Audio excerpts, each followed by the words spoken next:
brothers and sisters, good afternoon. You're the future of this country.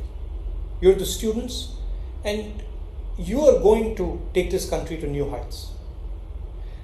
Everybody understands what has happened over the last 3 or 4 months.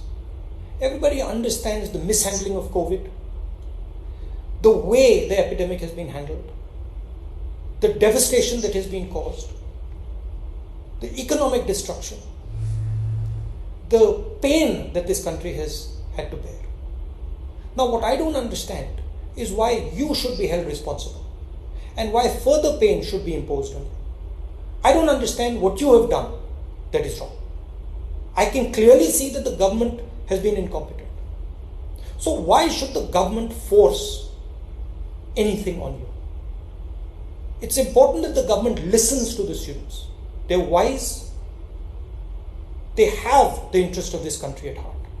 And any decision that is made with regards to these exams is made after a conversation and after a consensus has been developed. And this is my message to the government of India. Please, you have already caused enough destruction to them. You have hurt the students of this country. Please listen to them. Have a conversation and resolve this issue peacefully. Thank you.